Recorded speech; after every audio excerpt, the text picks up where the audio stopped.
जय हिंद। आज हम क्लास 12th का मैथ का ये पहला क्लास स्टार्ट कर रहे हैं और आज क्लास में हम आप लोगों को पढ़ाने वाले हैं अवयव। इंग्लिश में इसको मैट्रिक्स बोला जाता है। तो सबसे पहले हम बात करेंगे इसकी परिभाषा का, फिर इसका एग्जाम्पल देखेंगे। तो समझिएगा ध्यान से, अवयव को परिभाषा क्या कहता है। कहता है अवयवों का आयताकार क्रम विन्यास अवयव कहलाता है।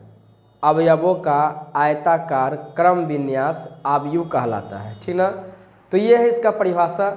और एक बात और बताना चाहेंगे आप लोग को, ये क्लास जो होने वाला है दोनों भाषा में होगा, इंग्लिश हिंदी दोनों में होगा। जो बच्चे इंग्लिश के होंगे वो इंग्लिश में नोट कर सकते हैं, जो बच्चे हिंदी के होंगे वो हिंदी में नोट कर सकते हैं। तो लिखते हैं इसका परिभाषा, आप लोग भी नोट कीजिएगा।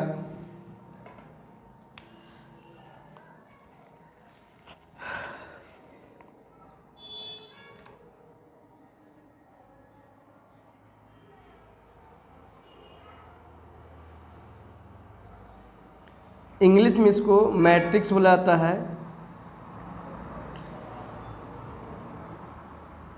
एक बात और बताना चाहेंगे आप लोगों को, मैट्रिक्स का जो स्पेलिंग होता है दो तरह से लिख सकते हैं। एक ऐसे लिख दिए है, दूसरा ऐसे लिखाता है, ठीक ना। तो आप लोग कंफ्यूज नहीं होइएगा। आप लोगों को एनसीईआरटी किताब में ऐसे मिलेगा और एनसीईआरटी को छोड़ के अदर किताब में जाइएगा तो ये भी रहेगा, ये भी मिलेगा, दोनों मिलेगा, ठीक ना। तो आप लोग कंफ्यूज नहीं होइएगा कि सर आप जो है स्पेलिंग जो गलत लिख दिए हैं, ये दोनों बात बता दिए। चलिए इसका परिभाषा है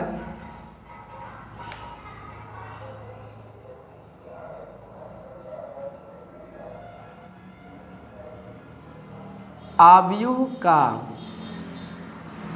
आयताकार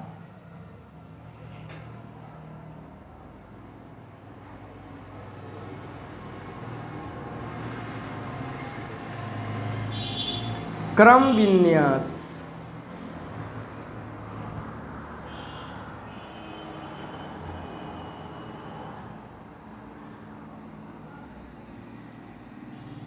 विन्यास अवयव कहलाता है।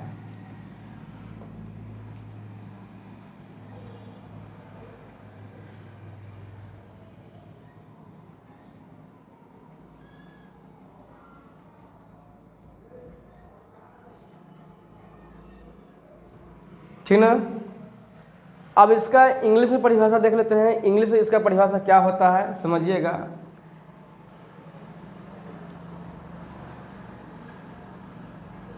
Matrix is an order rectangular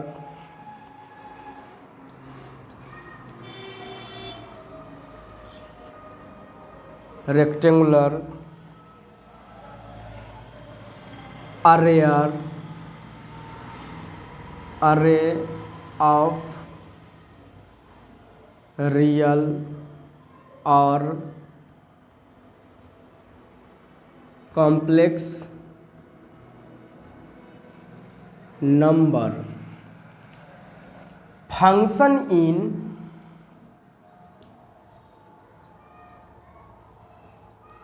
horizontal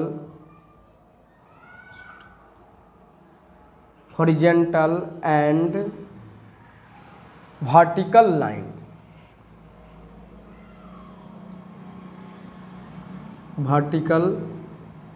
lines called row and columns, rows and column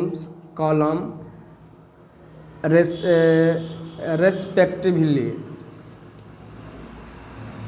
इधर लिखते हैं, नहीं दिख रहा है तो रेस्पेक्टिवली,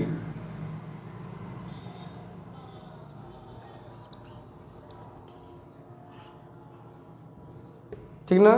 ये हो गया इसका परिभाषा। इंग्लिश मीडियम और हिंदी मीडियम दोनों में है। आप लोग को कन्फ्यूज लगे तो आप लोग कमेंट करके पूछ सकते हैं कि सर हाँ ये बात हमको समझ में नहीं आया, ठीक ना। तो ये था इसका अवयव का परिभाषा इंग्लिश में और हिंदी में, ठीक है। अब जो है हम इसका थोड़ा एग्जाम्पल समझते हैं। इसका एग्जाम्पल क्या होगा, तो मान लेते हैं कि दो गो लड़का है, एक का नाम है राजू, दूसरा का नाम है मोहन। ये दोनों लड़का जाता है मार्केट, ठीक ना।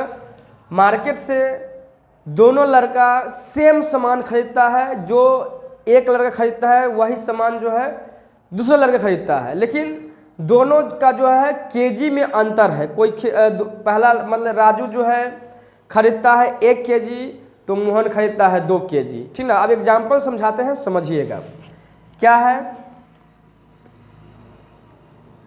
राजू है, मोहन है, ठीक ना। राजू जो है अब दोनों जो है सामान एक ही खरीदेगा। मान लेते हैं सेब खरीद रहा है, अंगूर खरीद रहा है और संतरा खरीद रहा है। अब राजू जो है सेब जो है 2 केजी खरीद रहा है, संतरा अंगूर को जो है ये भी 2 केजी खरीद रहा है, संतरा भी 2 केजी खरीद रहा है। मोहन जो है सेब 4 केजी खरीद रहा है, 3 केजी खरीद रहा है, 1 केजी खरीद रहा है, ठीक ना। अब समझिएगा क्या हुआ। सामान तो दोनों लड़का एक ही खरीदा, लेकिन अंतर क्या है, अंतर यही है कि दोनों जो है केजी में है कि अंतर आ रहा है। दोनों है ये जो है 2 केजी लिया, ये 4 केजी लिया, ये 2 केजी लिया, ये 3 केजी लिया, ये 2 केजी, ये 1 केजी है, ठीक ना। तो इस तरह से जो लिखे हैं, ठीक ना, ये जो इस तरह से लिखे हैं ये क्या बनेगा, अवयव बनेगा। और इसको अच्छा बनाने के लिए क्या करना होता है, हमको इसको ब्रैकेट में लगा लेना होता है। ये क्या है, अवयव है, यही क्या कहलाएगा, अवयव कहलाएगा, ठीक ना। अब हम बात करते हैं कि ये अवयव कैसे होगा, तो ध्यान समझिएगा। अवयव में क्या क्या होता है, एक पंक्ति होता है और एक स्तंभ होता है। तो इसमें देखना है, ये जो है पूरा एक पंक्ति है, ये भी क्या है, एक पंक्ति है। तो इसमें क्या हो गया, 2 गो पंक्ति हुआ, देखिएगा। और स्तंभ ऐसा होता है, ऐसे होता है, ठीक ना। ऐसे स्तंभ है और ऐसे जो है पंक्ति है, ठीक है। आप लोग इसे नोट कीजिए। अब जो है स्तंभ और पंक्ति के बारे में बात करेंगे, इतना नोट कर लीजिए, फिर बढ़ते हैं नेक्स्ट। चलिए अब हम पंक्ति को देखते हैं, नोट कीजिएगा आप लोग।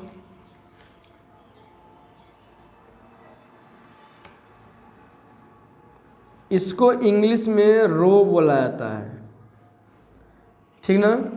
और एक बात, इसको जो पंक्ति को जो सूचित किया जाता है, पंक्ति को सूचित जो किया जाता है आई से किया जाता है, ठीक है। अब पंक्ति में जैसे एग्जाम्पल लेते हैं, पंक्ति का एग्जाम्पल हो गया 2 3 4, इसको ऐसे जो है ब्रैकेट में डाल देना होता है, ठीक ना। ये क्या बन गया, पंक्ति बन गया। अब जो है स्तंभ की बात करते हैं। स्तंभ इंग्लिश में इसको कॉलम बोला जाता है, ठीक ना।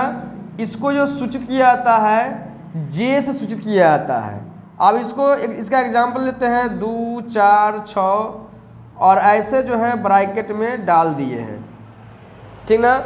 ये बन गया पंक्ति और दूसरा बन गया स्तंभ। इसका एग्जाम्पल सामने है। अगर इतना में किसी को प्रॉब्लम होगा तो आप लोग कमेंट करके बता सकते हैं, ठीक ना।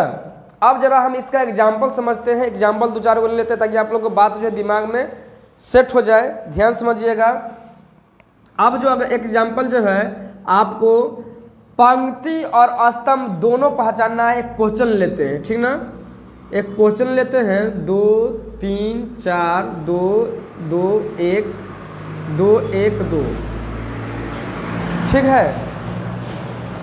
अब इस क्वेश्चन में आपको बताना है कि पंक्ति कितना है, स्तंभ कितना है, ये बात की आपको पहचान करना है। तो आप लोग कमेंट में बता सकते हैं कि पंक्ति कितना होगा, स्तंभ कितना होगा, ठीक ना। इंग्लिश हम लिख दिए हैं, दोनों बात लिख दिए हैं। तो अगर पंक्ति बोले समझिएगा रो है, और स्तंभ बोले समझिएगा कॉलम है, ठीक ना। तो देखिएगा, समझिएगा फिर से, जो बच्चे को बात नहीं समझ आया होगा, पंक्ति और स्तंभ क्या होता है समझिएगा। ऐसे जो है देखिएगा, ऐसे 2 3 4 2 2 1 2 1 2, ये पूरा का पूरा क्या है, पंक्ति है, ठीक ना। तो क्या वो पंक्ति हुआ, कितना पंक्ति हुआ देखिए तो 1 2 3, तो पंक्ति की संख्या कितना हो गया 3, ठीक है। पंक्ति की संख्या कितना 3। आप देखिए स्तंभ की संख्या देखना है तो 1 2 3, तो स्तंभ की भी संख्या कितना हो गया 3 हो गया, ठीक है। इतना बात समझ आ गया होगा। अगर आ गया होगा तो 1 टाइप कीजिएगा, नहीं समझ में आया होगा 2 टाइप कीजिएगा, ठीक ना। चलिए तो इसको नोट कीजिए। अब हम जो है कुछ और पॉइंट देखते हैं। अब इसको जो आव्यूह को जो है इंग्लिश में इसको मैट्रिक्स बोलता है। मैट्रिक्स को जो है सूचित जो किया जाता है इंग्लिश ABCD का बड़े अक्षर से इसको सूचित किया जाता है। तो इस बात को लिखना है पॉइंट में, आप लोग भी नोट कीजिएगा, इतना नोट कीजिए, इसको साफ करना है। तो आगे बढ़ते हैं, लिखना है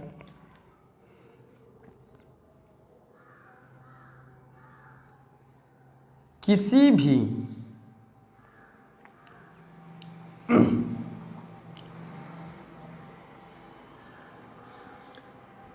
आव्यूह को कैपिटल लेटर से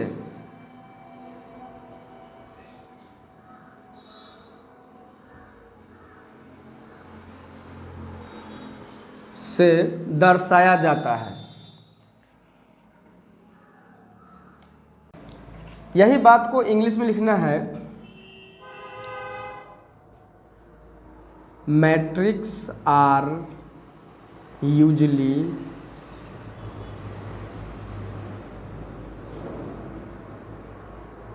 denoted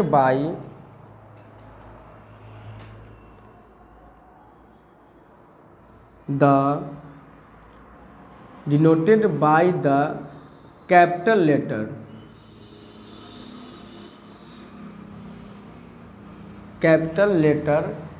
ABC